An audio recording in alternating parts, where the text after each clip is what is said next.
For those of you just tuning in, this is The Scoop, and I'm Hannah Kim. Joining us in the studio is the Chief of Transition Research Institute, Hong Ki-bin. Welcome to The Scoop. Hi. Can you please say hello to our listeners? Sure. Yeah. Hello to everyone, and I'm a resident of in the Seongsan-dong in Mapogu area, and what else should I say? That's it. Well, why don't you start by explaining what is the Transition Research Institute? Okay. Well, it might have a very big name, and yeah, right. It is. Pursuing very big two questions. We think that humankind is facing two big challenges. One is the ecological crisis. Second one is various forms of social inequalities. Mm-hmm. And we think that society should be transformed into a new one in order to meet the challenges. Mm-hmm. So we are pursuing different and various agenda related to those two changes. Sure. So can you also tell us about your role as the chief of the institute? Okay. I'm a political economist by training. Yes. So my main role is to identify various agenda and should be the right methodology for having the right answer for the questions. That is it's a research director thing. Sure. Now, you're here today because I understand you want to talk about the recent controversy over K-pop and BTS's comment on the Korean War. Can you first tell us what happened? Okay. Let me try to put it very quickly. Yeah. You know the BTS. Of course. And they were rewarded by the award of Van Fleet Award in the United States. That award is for the people for celebrating and celebrating the people who have contributed so much to the alliance of the Korea and United States. Sure, yeah. And the former president Kim Dae-jung was also very famous award of that prize. And in the ceremony of the award, RM guy, who is supposed to be the leader of the BTS, he made a remark that, we Korean youth and American youth, they side by side, before 70 years ago, they had to suffer the real tragedy in Korean War. And we should have respect and we should remember for their pain. So that is what he said. Yes. So in my view, there is nothing obnoxious or offensive about anything and anything nationalist or anything. But all of a sudden, there was a reaction from the China, especially the Global Times, which is supposed to be the main outlet for the Chinese government for commenting on the global issues. It published an article saying that so many Chinese netizens are furious about the RM's remark because it has nothing to say about the Chinese people's emotion, and it actually hurt their feeling. So, and by the way, after the article was published, Western medias like Financial Times and New York Times, they also published a very long article saying that, you see, there is a nationalism or patriotism going on and stirring in the Chinese nation, and it is a serious problem, and BTS is unnecessary victim out of it. So this is a kind of giving back and forth kind controversy all over, not only just the United States and China as well. I think we also need to rewind a little bit and explain the importance of the Korean War in Chinese history. Okay. Yeah.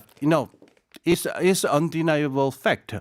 Korean War is not just the incident between North and South Korea. Yeah. Chinese people think of it as a kind of a climax of their liberation war for building the modern Chinese communist regime.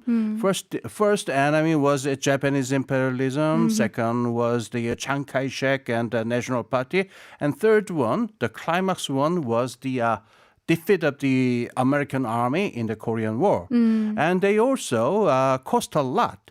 The number of the Chinese casualty in that war was 180,000. Yeah. And more than that possibly. And also Mao Zedong, the president of China at the time, he lost his eldest son in that war. So it is a kind of a traumatic experience for Chinese people. So we should consider that. So it doesn't seem like RM said anything so controversial about China specifically, right? No. Why did that statement become so controversial in China? Oh, that's the interesting part. The article in the Global Times is saying that so many Chinese netizens are furious about the RM's remark. Yes. But there is a catch. Who can be sure about the number of the actual Chinese netizens who made that comment on SNS? There is no way of knowing it. You don't know it for sure, Yeah, right? there is no infrastructure in Chinese SNS. So the article on the Global Times, we might suspect it is actually the provocation of that kind of reaction, not the other way around. Yeah. So some people see this phenomenon as a nationalistic issue between Korea and China. Do you agree? Well, it has some truth because, nationalism and patriotism is a kind of a thing this is a kind of ingredient that intervenes into everything. Yeah. But here, we should see some bigger picture than nationalism. It is what I would call cultural Cold War. Can you please explain this? Cultural Cold War. Okay. You know what Cold War is? Yes, of course. Yes, okay. Then what has to do with culture? Let me take an example of the Beatles in the 1960s. Sure. Okay, Beatles is wonderful and everybody loves it. And the younger generation in Soviet Russia at the time, they also worshipped Beatles. Yes. So, communist regime felt a kind of a threat, and they decided to prohibited, anything related to Beatles. But their attempt was all thwarted by the spontaneous attempt of the younger Soviet Russians attempt. Right. So after all, this Beatles ended up being a kind of god. There was a cult of Beatles in the 1960s. Yes. Problem is, this Beatles' music has a very specific type of worldview. It's very well written in the lyric of the Hey Jude, some call it lyric Hey Jude. Relax. And don't be damn serious about ideological or religious beliefs. Just relax and have fun and look around the world around you very slowly. But so it's wise, but it doesn't come very well with the communist spirit. So that's why. And this is a part of the cultural Cold War going on in the 1960s. Yes. And that's what similar backlash that BTS is receiving? Well, there is a difference. In the 1960s, the medium or vehicle by which music and film can be transmitted was very material and very limited. Sure. So it was very easy to, prohibit that. But nowadays, SNS and web and so many things are very difficult to, censor. Right, control everything, yeah. So there is one thing our Chinese government did early in 2012. That is building the great firewall of internet in China. You might heard about it. Yeah, of course. Which is why people have to use VPNs. Yes. So it's this kind of cultural Cold War already began in the beginning of the 2010. So I think this controversy of BTS should be put in the context of that. Are there other examples besides Beatles? other examples. Cultural Cold War examples. You know, there is a very influential artistic current that is called abstract expressionism in 1950s and 60s, represented by Jackson Pollock and so on. That movement was actually funded by CIA. I see. In order to promote the spirit of the freedom of the American art and so on. But I'm not indiscriminating Jackson Pollock and other people because they have absolutely no idea they were being funded by CIA. Right. I understand. Okay. But ARMY. That they're the huge global fandom of BTS is not just limited to a few countries. BTS is like a global phenomenon, right? Can we say that China picked the right fight? It depends on right fight. It depends on how Chinese government is managing this incident, and the same is the case with the BTS and army, because this is a very kind of a delicate situation. Yeah. And they need to find a way to kind of the best way to deal with this situation. So it is a very fluid one. Yeah. And I also understand that Chinese Foreign Ministry, they spoke about this recent controversy. Can you please elaborate on this? Yeah, that's the interesting part. So after the the very bitter exchange between the Global Times in China and New York Times and the Financial Times in the Western world were going on. Yeah. And about the same time, some person from the Ministry of Foreign Affairs in Chinese government came out and he officially mentioned the name of the BTS. And he said, we should calm down and we should look to the future rather than being obsessed with what happened in the past and so on. And I was very impressed with that remark because that is definitely not something you see every day. No. Government officials come out and mention the idol group's name and so on. So it's kind of there is one thing you should know about the structure of the media in China. It's Chinese people have what they call two voices strategy. As first, their official venue is called Chinese People's Daily, and it is very decent newspaper. Everything is very well ordered, and all the argument is very well warranted and so on. But this the Global Times is a somewhat different one. It's not a tabloid or gossip thing. It's not that light thing. But it is clearly very commercially oriented. It's actually a private company. And it is supposed to cover the foreign affairs and global affairs. Yes. And it's supposed to be commercially oriented private company.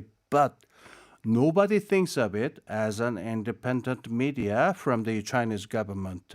So that means when many people suspect, when Chinese government feels something to say in a very polite and a very decent way, yes, they use the People's Daily. That is the right venue for that. But when they need to say something very provocative, and sometimes very sensational, they use the Global Times because it is a private company and Chinese government is supposed to have no responsibility for that. That's why some people call that the Global Times in China as a kind of what French people called agent provocateur, the provocating agent for cultural Cold War. Yeah. So the media clearly had a lot to do with this. Yeah. Yes. There is something very.